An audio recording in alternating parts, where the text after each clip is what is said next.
My name is Austin, and I am a pediatric stroke survivor.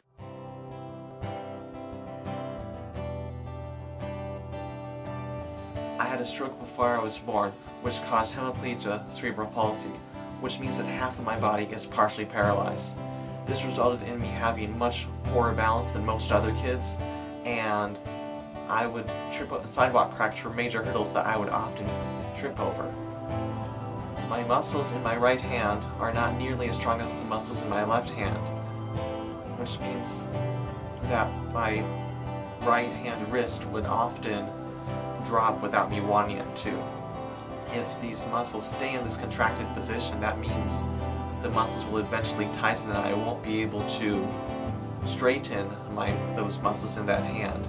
So for most of my childhood I have worn a hand brace that keeps my hand straight and my wrist straight so that will not happen. Stretching, of course, is mandatory, and alongside a hand brace I've often had to wear a leg brace that keeps my weak leg in line so that I can walk. This was especially hard in the summertime when short sleeves and shorts fully revealed all the braces I was wearing, and many kids would not understand and ask me, why do you have to wear all those braces? And in general, it was just bringing attention to me for a wrong and negative reason.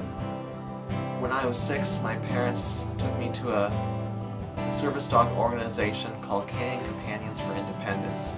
We filled out paperwork, waited, and finally were called in for a 2-week training session. The end result being we came home with a beautiful service dog golden retriever named Lauren. Lauren could and did go everywhere with me.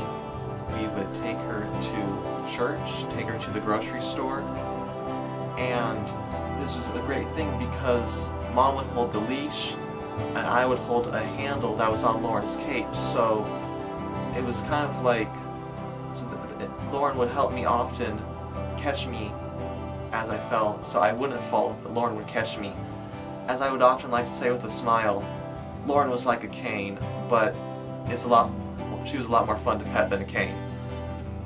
Lauren would also go to, sometimes at times, 6 times a week therapy sessions, and stretching muscles that hurt is not fun for anybody, but Lauren would often make it a lot more fun.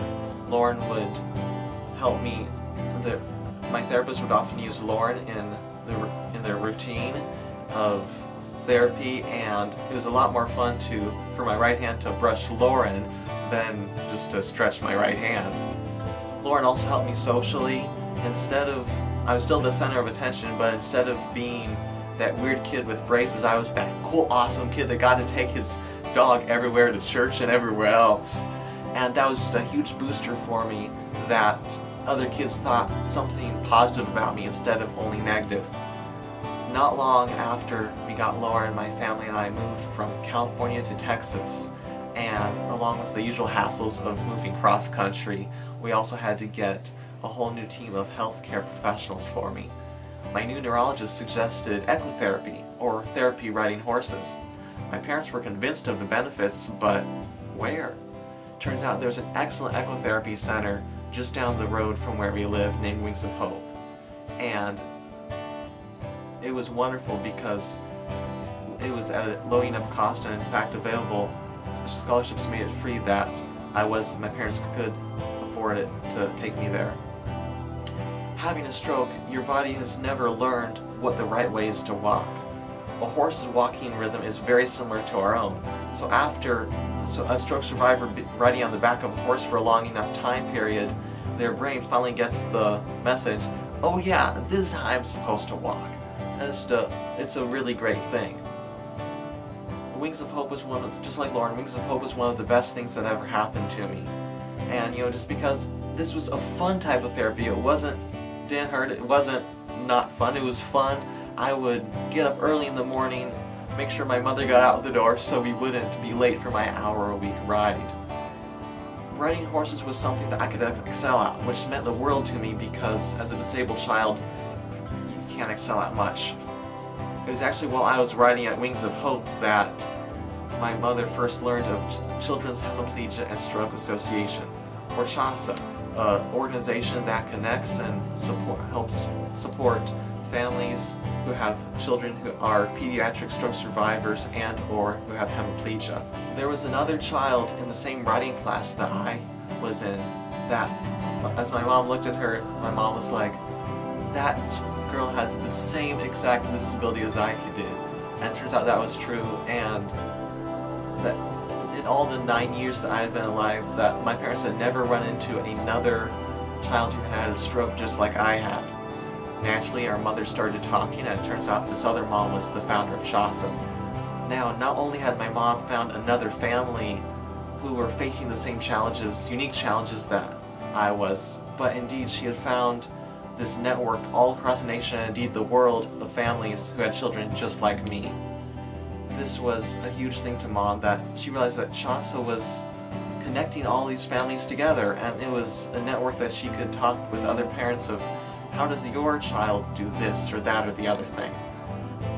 Fast forward a few years and our family is now living in Tennessee. I am a junior at Southern Adventist University pursuing a degree in biology. My goal is to become a college-level biology professor, and I can't wait to see that dream turn into reality. I love history, and over the last 2 years I have had the great privilege of traveling all across the nation and filming historic sites, from the California State Capitol in Sacramento, California, the Portland Head Lighthouse in Portland, Maine, Wrestle Cave National Monument just west of Bridgeport, Alabama, and countless other sites. I post these videos every week on my historical geocaching YouTube channel. My disability continues to affect me every day, but I am not my disability. I have not let my disability get in the way of me living a very abundant life. And if you are a kid with a stroke, I want to let you know that you can do anything you want in life. If you are a parent of a child with a stroke, I want you to know that your child will do amazing things. And if you're someone who cares, consider a donation to CHASA. That will continue. One, it will help continue fund stroke research to figure out why do strokes before birth happen in the first place, and to help connect and support families who have children that are pediatric stroke survivors and help them as they continue living life.